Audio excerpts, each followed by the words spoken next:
Bonjour et bienvenue dans ce nouvel épisode de Learning by Doing, le rendez-vous de celles et ceux qui font de l'apprentissage le moteur de leur équipe. Je suis Baptiste Bézé, cofondateur de Team Bakery, une jeune entreprise qui aide les équipes à mieux travailler ensemble. Dans cette émission, je pars à la rencontre de femmes et d'hommes de conviction qui pensent que l'épanouissement au travail passe par la curiosité, le test, l'erreur, l'échange entre pairs. Mon objectif pour les prochaines minutes est de vous embarquer avec moi pour comprendre les enjeux actuels de l'apprentissage au sens large, pour mettre en lumière les recettes qui ont fait leurs preuves, pour décrypter les tactiques et les bonnes pratiques d'acteurs à la pointe sur le sujet. En espérant vous inspirer dans votre démarche d'apprentissage, je vous souhaite une excellente écoute.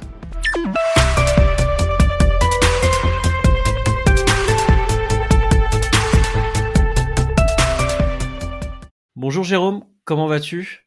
Bonjour Baptiste, ça va très bien et toi? Ben oui, ça va très très bien, je suis ravi de t'accueillir. Je suis content d'avoir déclenché le bouton record parce qu'on était en train de faire l'interview sans l'enregistrer. Donc heureusement qu'on a pris cette pause parce qu'on a plein de choses intéressantes à se dire. Je pense qu'aujourd'hui on va parler futur et même présent du travail. Je suis ravi de t'accueillir parce qu'on n'a pas l'habitude d'avoir des organisations publiques sur ce podcast et on fait c'est rarement, en tout cas dans nos a priori synonymes d'innovation, alors qu'en discutant avec toi, je me rends compte qu'il y a plein de trucs innovants que tu as mis en place. Jérôme, pour donner un petit peu de contexte, donc tu es DRH et directeur de la transformation aussi dans le groupe qu'on appelle Assurance Retraite. Tu vas nous dire, nous préciser un petit peu comment c'est organisé, mais ce que je comprends, c'est que c'est l'organisme qui rassemble un peu toutes les différentes caisses de retraite, un gros maillage sur le territoire, des gros enjeux de transformation, alors qui sont liés et qui sont liés peut-être des changements dans vos métiers, l'accueil, effectivement, regroupement peut-être d'entités historiques, qui sont aussi liés à l'évolution du travail, avec notamment toute l'hybridation du travail. On est de plus en plus à distance, ce qui crée pas mal de sujets et pas mal de besoins d'accompagnement aussi. Et puis j'ai cru comprendre aussi que tu utilisais pas mal ton terrain de jeu pour expérimenter des choses, tester des approches un petit peu différentes. Donc on va parler de tout ça.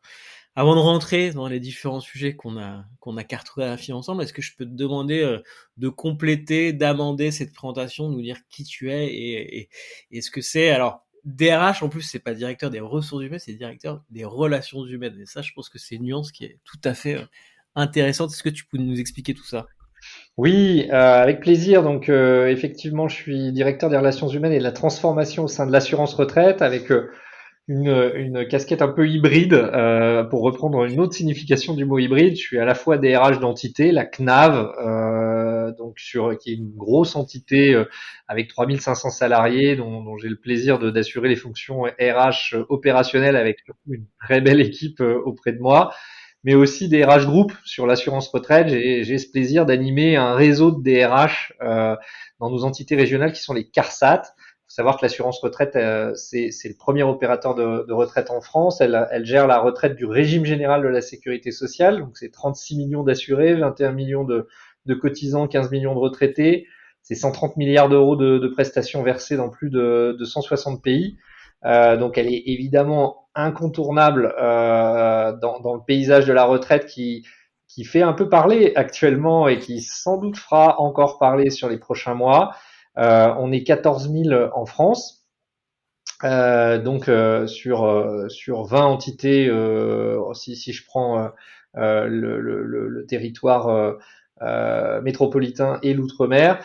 Et pour le coup, c'est un vrai plaisir parce que finalement, c'est un service public qui est en profonde transformation maintenant depuis plusieurs années, que ce soit évidemment sur les attendus sociétaux de ce grand service public, mais aussi évidemment comme beaucoup d'entreprises, et ça nous distingue pas vraiment entre public et privé, la transformation digitale, les mutations du travail, tout ça est un peu au cœur du quotidien.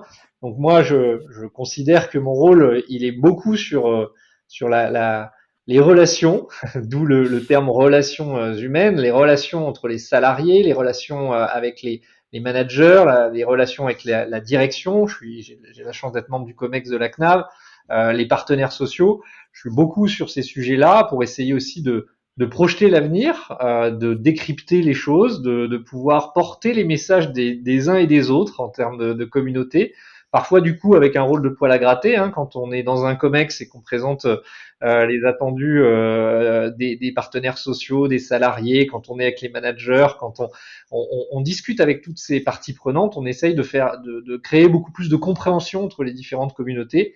Et puis évidemment, je pense que le rôle d'un DRH aujourd'hui, c'est aussi d'être en lien direct avec le concret, avec le cœur de métier, et puis de pouvoir projeter, rassurer dans un monde quand même qui est de plus en plus incertain. On parle de plus en plus d'incertitudes, et après une crise sanitaire, maintenant on parle évidemment encore plus de crise écologique, on parle de crise géopolitique, on parle de crise énergétique, et tout ça a des conséquences très directes finalement sur la gestion d'une entreprise et sur l'avenir du travail. Super clair. Merci beaucoup pour cette présentation. Je te propose qu'on commence peut-être par les chantiers du moment, les chantiers actuels. Alors, j'aimerais te parler de travail hybride. Je vais donner une date. On se parle. On est le 9 septembre 2022. Parce que le travail hybride, je pense qu'il y a 6 mois, c'était quelque chose. Dans 6 mois, ça va être autre chose. C'est en train de se pérenniser. Mais globalement, moi, ça m'intéresse aussi. Tu m'as dit 14 000 personnes global. Comment tu fais passer 14 000 personnes en mode hybride? C'est quoi les grandes étapes? Et surtout, aujourd'hui, on préparait, tu me disais, on va vers vachement de personnalisation. Ça m'intrigue parce que voilà, comment tu arrives à personnaliser l'approche du travail à distance quand tu as autant de personnes? J'imagine qu'il y a des partenaires sociaux à mettre autour de la table, qu'il y a le corps managérial aussi, en tout cas les managers à impliquer là-dessus. Comment tout ça c'est mis en musique? Est-ce que tu peux nous raconter? Oui, bien sûr. Alors déjà, te dire un peu d'où on part. On a démarré le télétravail quand même assez tôt, particulièrement à la CNAV, donc en Île-de-France. On a démarré en 2014. J'ai signé mon premier accord télétravail en 2014. Et puis on était sur un déploiement prudent, comme souvent dans le service public, hein. On était sur des grandes campagnes avec 100 nouveaux télétravailleurs par an. On est passé ensuite à 200 et on arrivait comme ça on est arrivé très vite à une trentaine de pourcents de salariés en télétravail avec un dispositif que j'avais appelé à l'époque souplesse organisationnelle, qui avait fait l'objet d'un autre accord qui permettait aux managers notamment d'avoir un volant de jour dans l'année, une vingtaine, où ils pouvaient être à distance. Ça, c'était avant crise et c'était très parisien parce que finalement, dans nos entités régionales, les besoins étaient plus hétérogènes, on va le dire comme ça. En Auvergne ou à Limoges, les gens habitent plus près de leur lieu de travail, avaient moins cette culture ou ce besoin de limiter les temps de transport, de mieux concilier vie pro, vie perso, et c'était encore assez discret. Au total, on était à 17% de télétravail en France dans l'assurance retraite avant crise. Mars 2020, là, c'était le grand choc. On a dû mettre tout le monde en quelques jours en télétravail, avec un énorme boulot des équipes DSI pour pouvoir rendre possible ce changement avec du BYOD, hein, de l'utilisation du matériel personnel, mais de manière sécurisée parce qu'on détient quand même des données extrêmement sensibles des Français à très grosse échelle. Donc, pouvoir sécuriser cet accès, pouvoir faire poursuivre l'activité, et on est passé à 80-90% de capacité de télétravail pendant la période de crise. Je vais vite, je vais pas revenir trop longtemps sur la crise sanitaire, mais fin de crise sanitaire 2021, on s'est dit voilà, qu'est-ce qu'on fait? Là, les employeurs, ils ont pris de tendance, hein. Il y a ceux qui se sont dit oula, il est urgent d'attendre, on a vécu un truc exceptionnel, il est quand même urgent de faire revenir tout le monde au bureau, on a besoin de se revoir et on a le besoin surtout de réfléchir. Nous, bien sûr, on a fait revenir les gens au bureau, mais on s'est dit il faut qu'on agisse vite. On peut pas exiger que tout le monde revienne au monde d'avant la crise et de faire en sorte que les gens se projettent 5 jours par semaine sur site.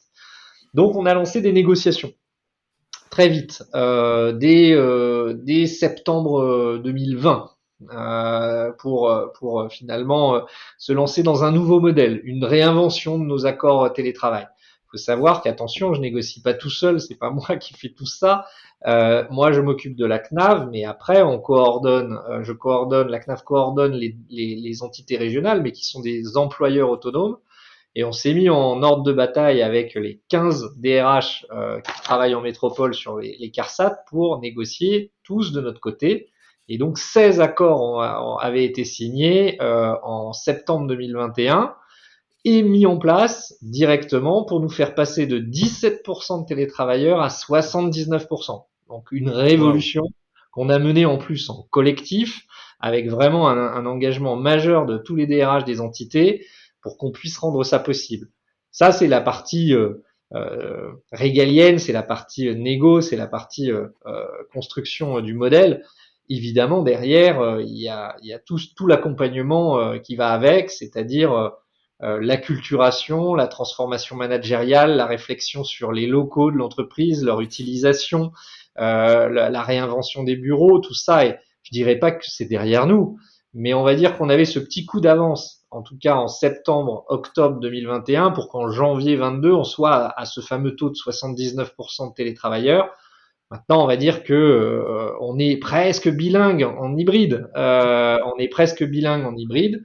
Pour autant, on a besoin encore largement de progresser, même si nos salariés d'une part, mais surtout les managers, commencent à être relativement aguerris, on va dire, dans une gestion d'organisation hybride qui tient compte finalement de la spécificité de nos métiers et quand même d'un enjeu de service public qui conserve une large part de présentiel. C'est-à-dire que on le sait, hein, il y a quand même un fossé dans l'utilisation du digital en France.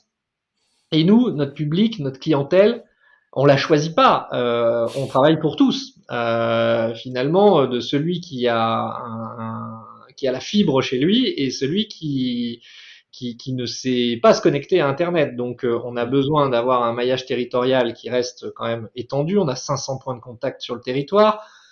On a besoin d'avoir de la possibilité à tous, salariés en situation, assurés en situation de handicap, mais aussi personnes qui a des difficultés avec la langue française, de pouvoir accéder finalement à de l'information, à un rendez-vous. Et donc, on a besoin d'organiser l'activité autour de tout ça, même si tout ça se digitalise, qu'on a acculturé aussi nos salariés à de l'utilisation de web entretien, de visio, y compris dans du rendez-vous avec des assurés. Et tout ça se développe progressivement. C'est hyper clair. Merci beaucoup d'avoir fait l'histoire en accéléré. Je pense qu'on voit bien les grandes étapes. Sur le sujet d'une approche un peu personnalisée, alors j'imagine que c'est pas du full custom, mais qu'est-ce que vous avez est-ce que c'est au niveau régional que ça a été adapté ou est-ce que c'est des comme j'ai pu le voir ailleurs, des sortes de formules. Il y a formule A, formule A, je sais pas, 2 jours par semaine, formule B, 3 jours par semaine, formule C, 4 jours par semaine. Est-ce qu'il y a cette logique-là un peu d'avoir de trouver quand même la formule qui correspond aux besoins, aux enjeux, à la situation, aux envies Euh, aussi? Déjà, on est parti quand même d'un principe important qui correspond aussi à notre ADN de service public. On n'a pas envie de faire un service public virtuel. On n'est pas Mmh. une entreprise virtuelle. On a subi quand même une virtualisation totale pendant un temps avec du 100% full remote. Clairement, même les salariés l'ont rejeté, ce modèle-là. Les gens n'ont pas envie d'être toute la semaine chez eux à distance pour assurer une mission de service public. Donc, on est parti déjà sur un principe de télétravail que je qualifie de raisonné. Un télétravail qui nous permet à la fois de répondre à nos enjeux de service public, qui nous permet de maintenir un lien social très important chez nous, dans notre culture. Et le lien social, c'est pas que de la réunion Teams du matin au soir, du lundi au vendredi. Et c'est aussi la capacité à continuer à générer de la créativité, de l'interaction, de la transversalité, parce qu'on est des grosses organisations, que parfois il y a des silos et qu'on a besoin de casser ces silos avec des temps de partage, et que ces temps de partage, ils se font beaucoup mieux quand même en présentiel qu'à distance. Ça, c'était quand même le principe de base et qui d'ailleurs dépasse largement de l'assurance retraite, mais qu'on retrouve aussi dans l'assurance maladie, les caisses d'allocation familiale, les URSSAF, qui sont nos cousins et avec qui on a largement travaillé aussi sur l'établissement de ce modèle. Nous, après, notre spécificité peut-être et la réflexion qu'on a eue avec les DRH, c'était de se dire, on a besoin d'avoir des marqueurs forts de personnalisation. Et c'est vrai que en fonction du métier exercé, en fonction des situations des salariés, on voulait pouvoir montrer des marqueurs de notre politique RH parce que on s'est rendu compte que cette crise sanitaire mettait vraiment en valeur les inégalités entre les salariés. On l'a vu parce qu'on a tout mélangé pendant cette crise sanitaire, le pro, le perso, tout ça, les frontières sont devenues extrêmement poreuses. On avait pour certains les enfants à la maison. Les salariés aidants se sont retrouvés aussi en situation parfois d'être extrêmement mobilisés. Certains ont été atteints par la maladie, ils pouvaient difficilement le cacher. Bref, tout ça, les frontières se sont un peu sont rendues un peu plus poreuses et les managers d'ailleurs ont dû faire finalement ont dû s'intégrer à la sphère intime du salarié pour comprendre ce qui était possible, adapter potentiellement les horaires de travail. Il faut se rappeler que pendant la crise sanitaire, nous, on a carrément suspendu le badgeage, le suivi des horaires à un moment donné, parce qu'on se rendait compte que certains ne pourraient plus travailler 8 heures par jour. Et donc, on a capitalisé là-dessus pour développer finalement des formules personnalisées avec du 2 jours de télétravail en pendularité fixe ou du 2 jours en pendularité variable ou de la formule annuelle à 85 jours par an ou par exception du 3 jours par semaine pour des situations sur lesquelles on voulait mettre le zoom. Les situations de handicap, les situations d'aidants familiaux, les situations de parents d'enfants de moins de 3 ans dont on sait dans certaines régions et notamment particulièrement dans les grandes villes que faut parfois jongler pour aller chercher un enfant à la crèche. C'est de la logistique. Du bureau. Les personnes qui ont plus de 3 heures de transport par jour, les personnes qui ont quitté Paris ou Lyon ou Marseille pour s'éloigner et quitter même la région et pour lesquelles on a un enjeu, nous, à maintenir la compétence pendant un temps et pendant une transition, le temps d'effectuer finalement le recrutement et le tuilage. Donc, des périodes finalement qu'on va sacraliser à 3 jours par semaine de télétravail pour permettre finalement de mieux concilier ces situations avec l'exercice d'une activité professionnelle. Donc c'est en cela qu'on a beaucoup personnalisé déjà les formules. Alors moi, mes équipes, je les salue au passage, mais elles se sont arrachées les cheveux pour mettre en place ce type d'accord. J'imagine. Que ce soit sur la formalisation des avenants au contrat de travail, que ce soit sur la mise en place en SIRH, que ce soit évidemment sur la communication, la bonne compréhension de ces sujets. Mais pour le coup, il est vrai que ça a le mérite quand même de ne pas mettre tout le monde à la même enseigne, comme nous en avions plutôt la tradition auparavant. La logique d'égalité de traitement, c'était une logique très prégnante, ça l'est toujours dans le service public, parce que nous, on délivre un même service pour tous les Français, mais du coup, par symétrie des attentions, on avait parfois tendance à faire de même avec les salariés, ce qui génère d'ailleurs un modèle très verticalisé de management et d'organisation du travail, alors même qu'on voit bien que les besoins évoluent et sont d'ailleurs très différents. Nous, on a des métiers au sein de la CNAV et de l'assurance retraite qui sont très différents aussi. On peut avoir des experts de la data et des téléconseillers sur une plateforme téléphonique qui font pas du tout le même métier, ils n'ont pas du tout les mêmes attentes. Je vais parler aussi des statisticiens qui alimentent les données du gouvernement sur les différents régimes de retraite. Tu peux voir aisément que forcément toutes ces personnes-là vont pas avoir les mêmes besoins, les mêmes attentes, les mêmes horaires de travail, les mêmes exigences, et il nous faut développer finalement des systèmes peut-être plus complexes, mais qui répondent de manière plus personnalisée aux besoins à la fois du service public, mais aussi aux attentes des salariés, que ce soit en matière d'attractivité de marque employeur, mais aussi en matière de fidélisation. Et je crois que le coup de chapeau qu'on a eu assez largement par les salariés pendant la crise sanitaire, il fallait qu'on capitalise dessus parce que on le sait, c'est pas parce que à un moment donné les salariés se sont sentis protégés par leur employeur et leur en sont reconnaissants que cette reconnaissance va durer pendant 10 ans derrière si pour le coup il y a un retour arrière qui est observé et finalement un système qui se rigidifie à nouveau en disant un seul cadre pour tout le monde. C'est hyper clair et ce que moi je reformule, mais j'ai quand même l'impression que vous avez vraiment mis en place une expérience collaborateur. Non pas qu'il n'y en avait pas avant, mais elle était un peu uniforme. Et là, il y a quand même une logique d'aller dans quelque chose d'un peu plus, un peu plus personnalisé, comme tu l'as déjà dit. Moi, j'ai une question qui me vient quand on parle de tout ce qu'ils avaient mis en place. C'est derrière, donc il y a la mise en place, la réflexion, les négociations, premier déploiement. Comment tu mesures alors, l'impact, je sais pas si c'est le bon terme, mais le retour des collaborateurs, est-ce que tu as une sorte de boucle de feedback, savoir comment c'est perçu? Oui, Et alors, je te laisse répondre à ça, et puis après, j'ai une question plus sur les managers, parce que c'est quand même un des maillons dans la chaîne qui est un peu, qui peut faire un peu goulot parfois. Bien sûr. Euh, Alors, on a travaillé avec la startup Octomine et on a été leur premier gros client, notamment sur la sphère publique. Du coup, on a appris ensemble à se comprendre sur un baromètre social digital qui est extrêmement intéressant parce qu'il embarque une intelligence artificielle qui permet de poser des questions ouvertes et de synthétiser les réponses. Donc, quelque chose d'assez intéressant de ce point de vue-là, qu'au départ, j'utilisais de manière peu chirurgicales sur des projets à, à forte dimension stratégique, mais qui pouvaient embarquer des problématiques de charges lourdes, etc. Donc on avait un suivi quand même du ressenti collaborateur sur des projets importants. Et on a évidemment généralisé l'utilisation de ce baromètre à échelle même nationale pendant la crise sanitaire parce qu'on avait perdu le contact physique avec tous nos collaborateurs. On avait besoin d'analyser avec eux leurs appréhensions dans les retours sur site, dans les phases de déconfinement.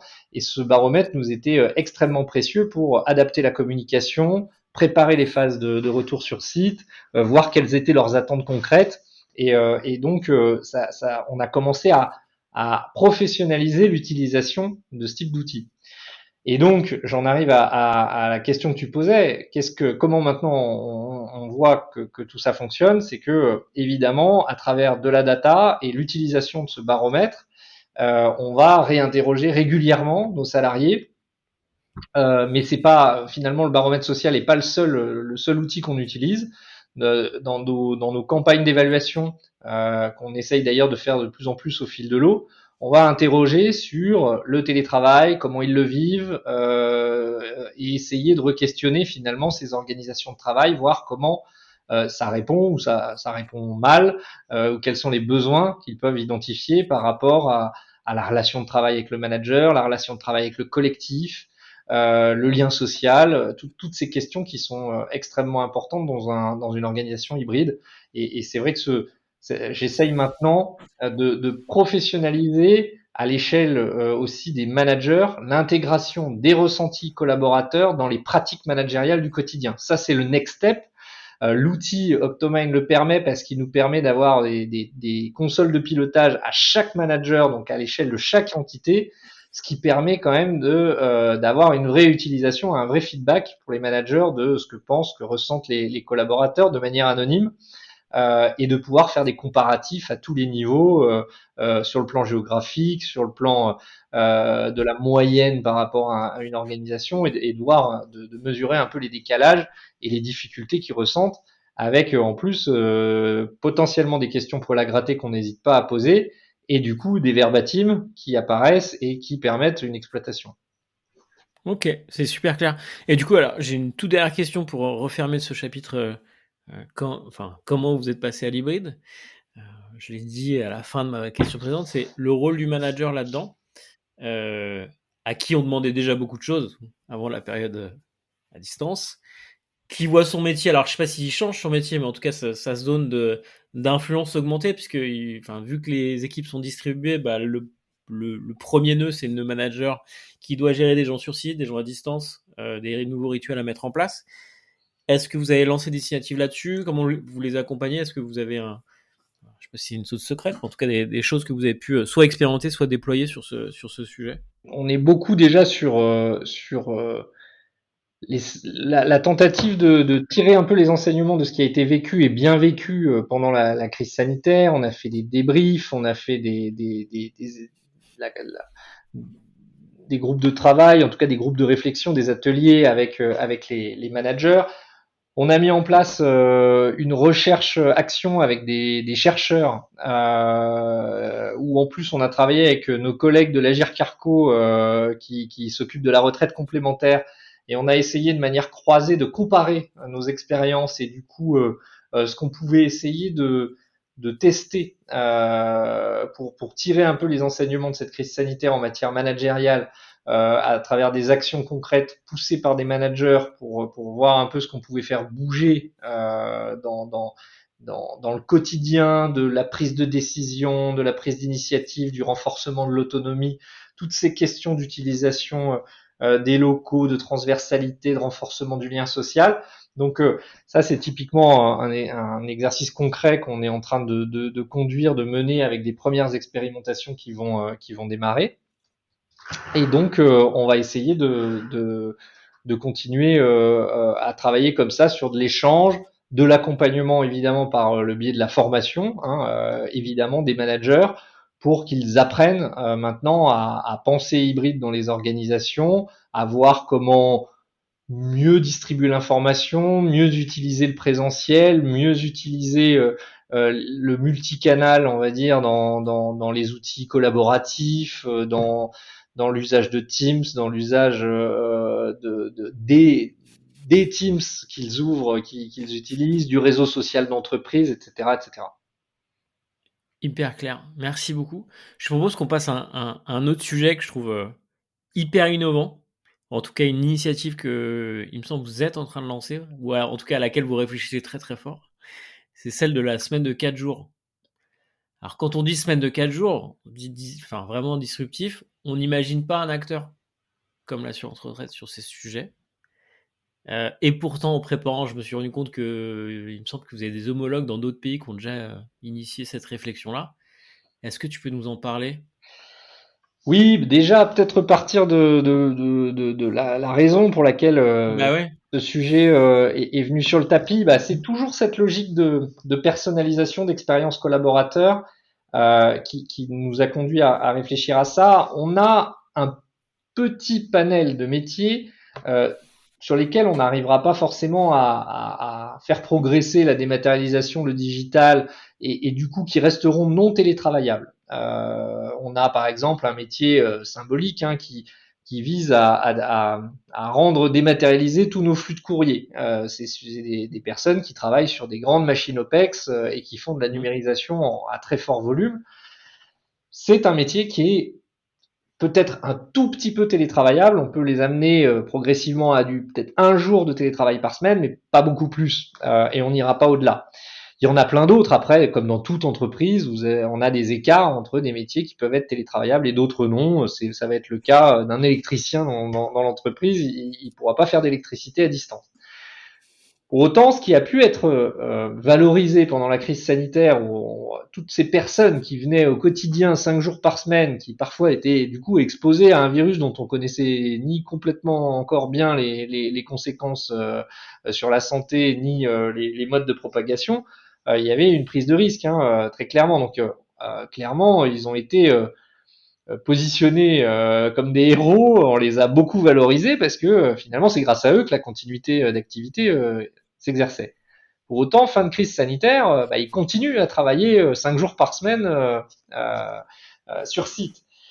Et moi, ce que je veux pas, c'est que progressivement, on constate des écarts importants entre des salariés et parfois même d'ailleurs des salariés plutôt moins bien payés que ceux qui peuvent avoir accès au télétravail, qui du coup sentiraient tout ça comme une véritable injustice, c'est-à-dire pourquoi ces salariés-là, ils ne pourraient pas avoir une aussi bonne conciliation vie pro vie perso, pourquoi ils pourraient moins consommer aussi de carburant pour ceux qui viennent en voiture que ceux qui peuvent télétravailler 2 à 3 jours par semaine.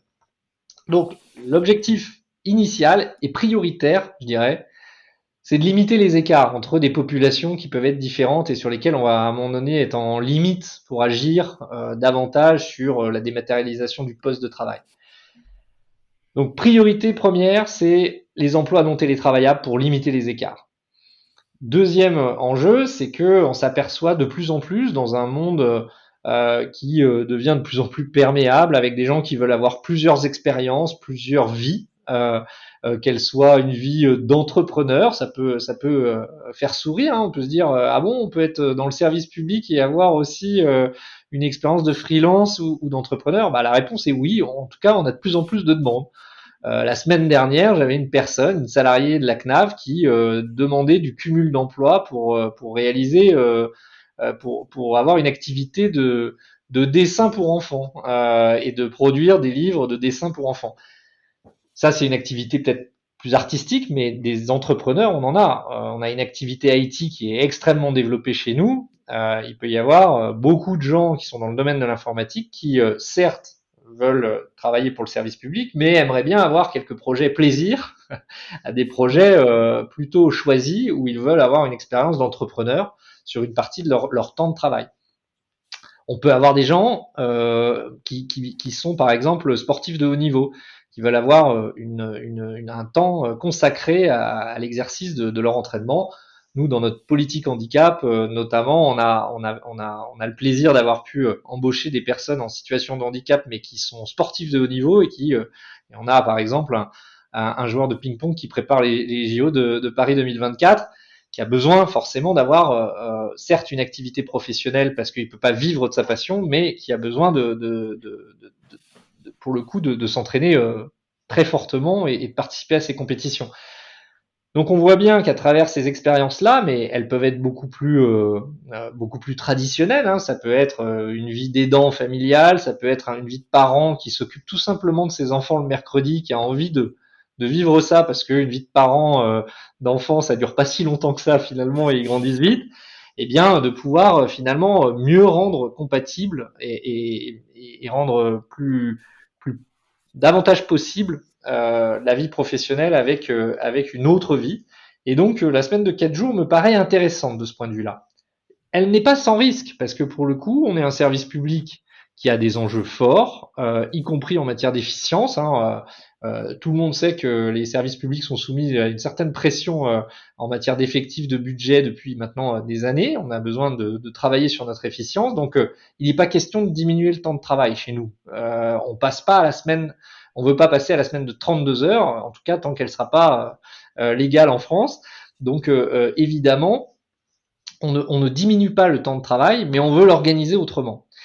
Et donc, quand je dis qu'elle n'est pas sans risque, c'est qu'on a besoin d'expérimenter les choses. C'est un peu vers ça que je me dirige. Donc, on a lancé des discussions avec les partenaires sociaux pour une expérimentation qui serait déjà à l'échelle de potentiellement 200 salariés, sur lesquels on va essayer de travailler sur différents métiers, une priorité sur les métiers non télétravaillables, et puis se dire, on va examiner ce qui se passe sur une organisation de semaine sur 4 jours. On a quand même une convention collective plutôt favorable qui, avec 20 jours RTT, permet quand même de ne pas faire des journées à rallonge, mais de plutôt rogner sur les RTT pour permettre finalement d'avoir une semaine digeste sur 4 jours, que ce soit sur une formule à 35 ou à 37 heures. Là encore, on personnalise davantage et c'est au choix du salarié. 37 heures en maintenant 8 jours RTT ou 35 heures sans RTT. Et on essaierait comme ça de se lancer sur ce sujet-là avec de l'accompagnement. Moi, je suis toujours assez prompt d'avoir un regard un peu de biais, distancié. On avait pensé à des chercheurs en neurosciences qui nous accompagneraient pour examiner la charge mentale, pour voir vraiment de manière un peu chirurgicale l'impact sur les collaborateurs, l'impact par exemple sur la partie informationnelle du métier, parce que concentrer l'information sur 4 jours, c'est pas pareil que sur 5. Comment on gère aussi pour les managers cette double organisation, puisque forcément dans une équipe, tout le monde ne serait pas forcément à 4 jours. Donc c'est tous ces impacts-là qu'on veut examiner. On en a parlé avec les partenaires sociaux. On voit bien qu'un examen sur 10 mois paraît pertinent. C'est plutôt là-dessus qu'on se dirige. Et essayer de voir ce que ça peut donner. Il y a beaucoup de fébrilité, je te le cache pas, hein, que ce soit au niveau des managers, parfois même de certaines directions et des partenaires sociaux, en tout cas certains d'entre eux qui soit ont une position politique qui vise à dire non, il faut, si vous voulez faire la semaine de 4 jours, ok, mais ça s'accompagne d'une baisse de la charge d'activité et d'une baisse du temps de travail, ce qui est difficile à envisager, soit qui disent est-ce que c'est le moment? Là, on est sur des questions extrêmement prégnantes en matière de pouvoir d'achat, c'est quand même le sujet de cette rentrée, d'inflation galopante, et donc c'est peut-être pas le sujet le plus prioritaire. Pour autant, je pense qu'on a besoin de s'attaquer à tous ces sujets-là en même temps, parce qu'on est dans un monde du travail qui évolue très vite. Moi, je suis convaincu que le service public, contrairement aux idées reçues, peut être une locomotive d'innovation sociale et peut même guider le monde du travail vers d'autres modèles d'organisation. On a les capacités de démontrer ça. On a des métiers qui sont déjà très largement embarquer dans le télétravail sur une part très significative, à la différence de certaines entreprises qui peuvent pas se le permettre. Donc, pourquoi pas être un laboratoire intéressant, parce que je pense que les entreprises savent que quand on se lance dans une expérimentation, on va le faire sérieusement, avec des bilans circonstanciés, bien analysés, pour pouvoir convaincre d'autres écosystèmes un peu différents du nôtre. C'est bravo. Enfin, c'est hyper impressionnant et effectivement, je trouve que quand tu l'expliques, ça prend tout son sens. C'est-à-dire que moi, avant de t'en parler, j'avais la vision de la semaine de 4 jours relayée par Force Startup en ce moment, qui teste des choses. Donc pas du tout. Quand tu me dis c'est le public qui ne peut pas télétravailler, donc effectivement là on voit de manière très concrète le côté un peu, enfin le côté, l'angle équité sociale que j'avais pas du tout senti et qui effectivement, enfin formulé comme tu le formules, effectivement fait beaucoup de sens parce qu'on le remarque. Enfin, tu mets le doigt dessus. Hein. Cette mutation vers le travail hybride, elle n'est pas la même pour tout le monde. Et du coup, effectivement, réfléchir à ces modalités. Non, franchement, bravo. J'ai hâte de voir. Enfin, on fera peut-être un épisode dans un an, après les 10 mois, voir ce qui s'en sort, ou avec Alors, les chercheurs qui vous si on arrive accompagnent. à aller au bout, Et c'est-à-dire ben que voilà, pour le c'est moment, ça. on n'a encore rien fait, tout reste à faire. Moi, j'aimerais tester sur Mmh. différents métiers, je voudrais tester sur des métiers télétravaillables, non télétravaillables, regarder un peu ce qui se passe, ce que ça produit, et aussi le Mmh. caractère soutenable d'organisation comme ça, à géométrie variable, avec du télétravail ici, de la semaine de 4 jours là, des gens qui viennent tous les jours parce que c'est aussi leur choix, et on a des gens qui ont besoin de liens sociaux très forts qui veulent venir tous les jours. C'est tout ça en fait qu'on a envie de tester et de voir si à un moment donné tout ça est compatible et si on peut personnaliser tout en gardant évidemment, voire même en améliorant la performance du service public parce que ça reste quand même notre sujet. Hein. On n'est pas simplement là pour être un laboratoire d'expérience de travail et un laboratoire social. On est là aussi pour produire de la Tu fais bien de le qualité. rappeler parce que effectivement, moi j'ai forcément un biais, c'est que je vais chercher un peu les choses innovantes, mais en réalité, et je pense qu'on l'a bien compris hein, sur le chantier vers l'hybride que tu as mené au début, c'est quand même c'est un bon paquebot à faire avancer quoi. Il y a beaucoup de négociations, ça prend du temps et je trouve ça génial d'arriver jusqu'au niveau de personnalisation que tu nous as présenté. Le temps file et je pense que le sujet est passionnant. Moi je voulais juste passer le micro avant mes dernières questions de la fin. C'est est-ce qu'il y a on voit bien qu'il y a la partie transformation, expérimentation dans ton métier, dans ton équipe, dans un peu ton périmètre. Est-ce qu'il y a une initiative, alors que tu as menée, je ne sais pas si elle est récente ou un peu, dont tu voulais nous parler, on a parlé rapidement d'entrepreneuriat, de choses que tu fais avec des designers de services, des choses comme ça. Est-ce qu'il y a voilà, un exemple un peu concret que tu veux nous partager Oui, sur ces sujets? on peut parler intrapreneuriat. Tout ça s'inscrit quand même dans une dynamique d'ensemble de ce qu'on peut appeler la transformation Bien managériale, sûr. notamment dans des grosses organisations et des grosses organisations publiques en particulier. On voit bien qu'aujourd'hui, et c'est tout à fait en lien avec l'hybridation du travail, mais avec globalement aussi les nouvelles attentes, les questions aujourd'hui d'attractivité des entreprises, de fidélisation, d'engagement, la question de l'engagement et du coup du management par le sens, par la confiance, par la responsabilisation des salariés qui veulent avoir de l'impact dans ce qu'ils font. C'est pas parce qu'on travaille d'ailleurs dans un service public qu'on se lève le matin en se disant j'incarne à moi tout seul le service public et rien que ça me donne des ailes pour aller au travail, au bureau le matin. Il faut quand même que cette conscience-là et ce sens, il l'ait dans le métier qu'il exerce. Et ça, c'est pas si évident que ça. Et donc, pour qu'on arrive à bousculer un peu un travail qui est parfois prescrit, qui en plus, nous, on est sur une activité qui a une dimension normée très forte, une législation qui est quand même sur laquelle on peut pas être créatif. Hein. On applique quand même des textes qui sont votés à l'Assemblée nationale et au Sénat et qui sont traduits en processus extrêmement lourds, parfois guidés par des outils qui sont extrêmement guidants aussi. Et donc, on pourrait très vite arriver à un métier qui serait potentiellement difficile parce que répétitif, parce que sans réelle zone d'autonomie. Donc, on a besoin de créer de l'expérience et de guider le management pour trouver les zones de délégation qui vont permettre là aussi d'apporter une expérience collaborateur un peu différente. L'intrapreneuriat est arrivé très vite sur le sujet parce qu'on a voulu aussi développer la créativité au sein du service public. On a créé une direction de l'innovation maintenant il y a quelques années. Moi, je travaille beaucoup avec cette direction de l'innovation.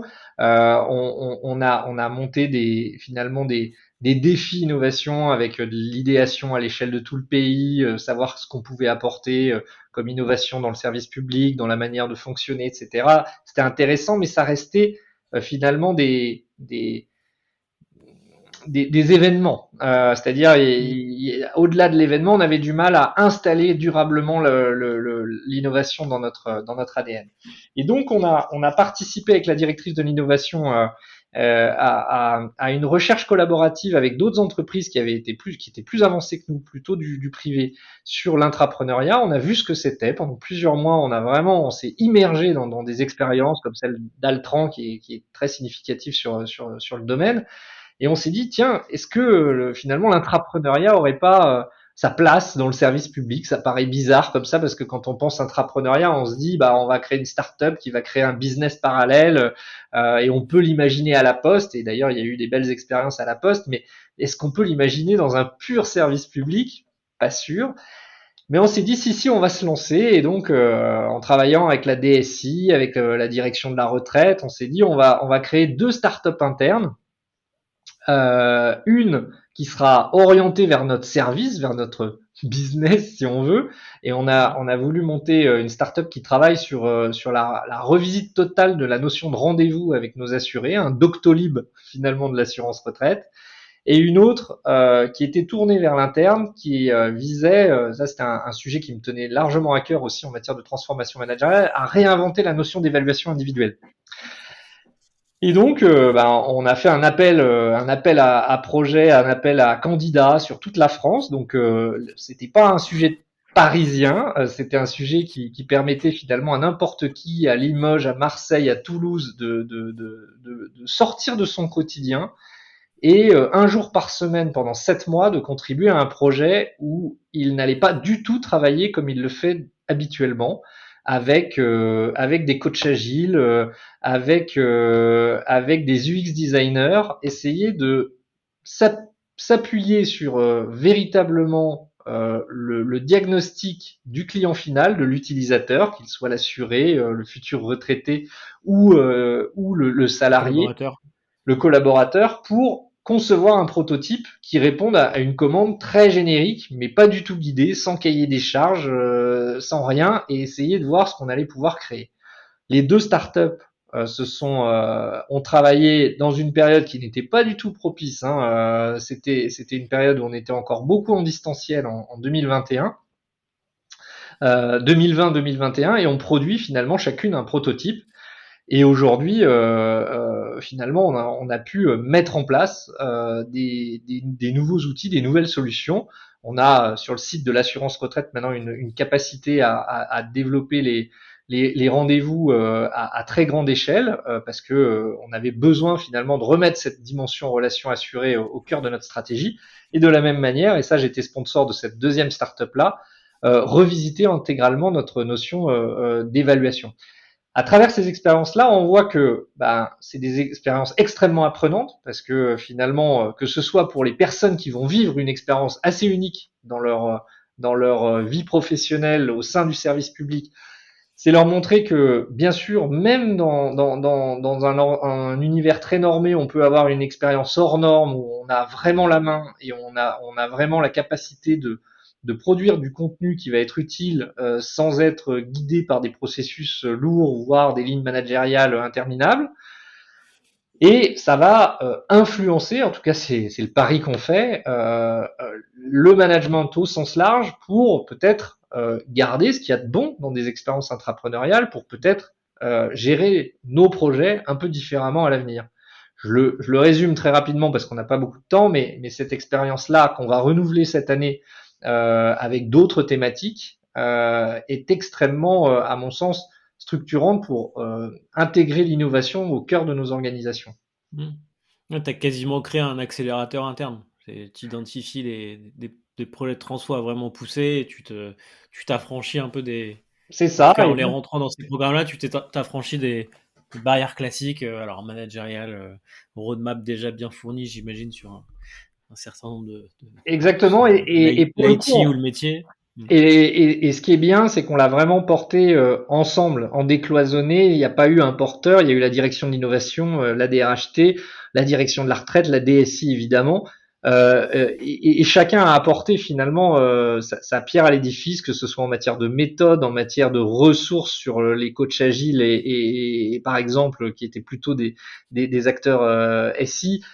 Et du coup, ça embarque une dynamique collective où on sort de nos silos traditionnels et ça aussi, en matière de transfo, c'est extrêmement intéressant. Hyper clair. Merci beaucoup pour le partage parce que c'est à la fois super clair et super illustré. Donc c'est vraiment top. Merci beaucoup d'avoir partagé tout ça avec nous, Jérôme. J'ai deux petites questions pour finir. Le temps file, mais c'est passionnant. En fait, j'ai pas envie d'arrêter l'interview parce qu'elle est vraiment hyper riche. Question plus personnelle. Comment toi tu apprends? Parce que on voit que tu foisonnes d'idées. Il y a beaucoup de projets en parallèle, j'imagine. Alors il y a des tâches plutôt de fond et des chantiers au long cours, beaucoup de prises d'initiative sur ces sujets. Alors, c'est quoi ton moteur et comment tu te nourris sur ces sujets?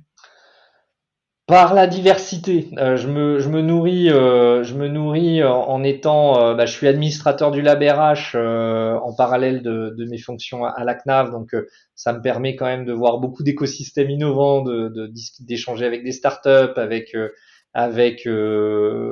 avec des professionnels des RH, et voilà, j'ai plusieurs cercles auxquels je participe avec plutôt le monde des DRH du privé. Donc ça permet d'avoir aussi d'autres visions.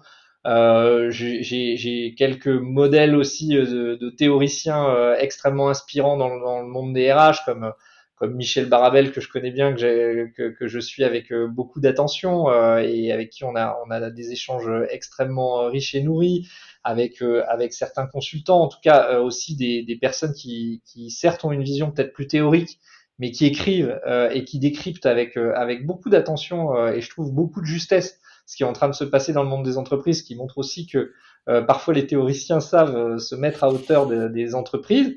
Donc ça, c'est extrêmement important. J'en ai parlé, on a travaillé avec des chercheurs, donc ça aussi, c'est extrêmement guidant. Il y a toujours le moteur classique de la formation et c'est pas parce qu'on est DRH qu'on ne se forme plus, bien au contraire. Il faut parfois se mettre en situation d'apprenant et garder cette humilité-là. C'est aussi être le plus près possible du terrain, du concret. J'apprends beaucoup au contact des partenaires sociaux. Ça peut paraître bizarre, mais on apprend beaucoup aussi en pratiquant le dialogue social pour essayer de comprendre les problématiques qui se jouent, les nœuds qui peuvent se jouer. Donc voilà, l'apprentissage, il se fait à pas mal de niveaux. Il y a ses propres collaborateurs qui sont des experts. Moi, j'ai la chance de travailler avec des experts sur plein de sujets. J'ai maintenant même un designer de service qui m'apprend des choses dans un monde qui n'était pas le mien. Il m'a fait découvrir ce que c'était qu'un cahier de tendance. Du coup, on a travaillé ensemble sur un premier cahier de tendance RH pour diffuser la politique RH et avoir un modèle de diffusion de cette politique qui soit pas figé, qui puisse être qui puisse alimenter aussi toutes les initiatives locales, etc.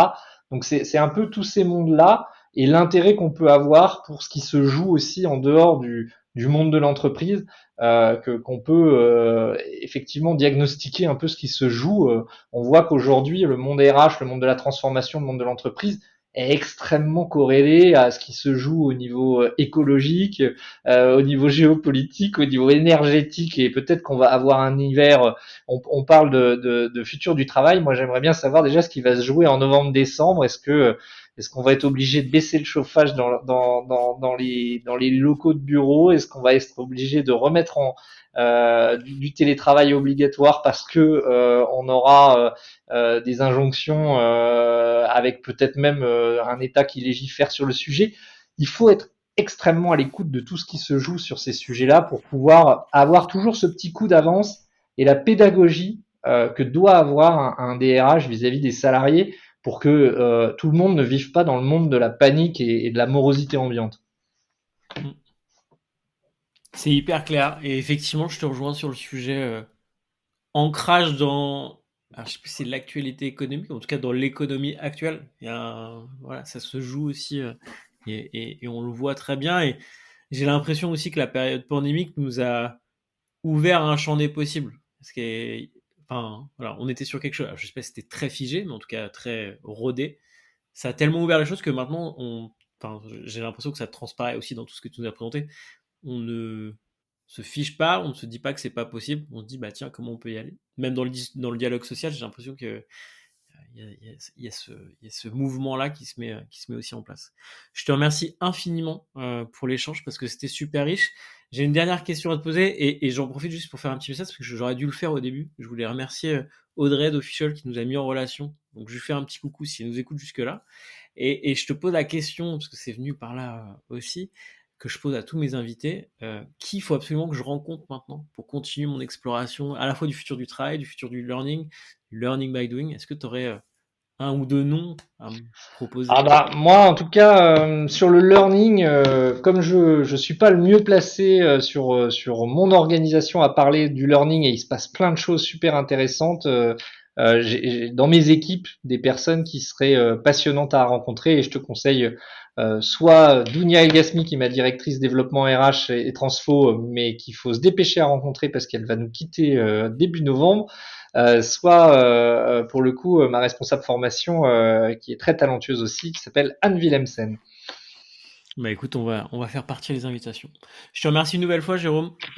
C'était super riche. Merci d'avoir pris du temps pour partager ça avec nous. Je te souhaite plein de bonnes choses pour la suite. Il me Merci reste à Baptiste. souhaiter une bonne. Merci à toi. Il me reste à souhaiter une bonne suite ou fin de journée aux auditrices et aux auditeurs qui nous ont écoutés jusqu'ici. Je vous donne rendez-vous pour un prochain épisode. Salut Jérôme. Salut Baptiste. Merci beaucoup de nous avoir écoutés jusqu'ici. Si vous souhaitez aller plus loin et commencer à développer une culture de l'apprentissage autour de vous, pensez à vous abonner gratuitement à notre sélection hebdomadaire d'outils pratiques pour animer votre équipe. C'est disponible via le lien qui est en description de l'épisode. Si cet épisode vous a plu, parlez-en autour de vous. C'est la meilleure façon de le faire connaître. Vous pouvez aussi nous laisser un petit mot en commentaire. On lit tout et ça nous aide beaucoup à nous améliorer au fil des épisodes. Merci encore de votre soutien et je vous dis à très vite pour un prochain épisode.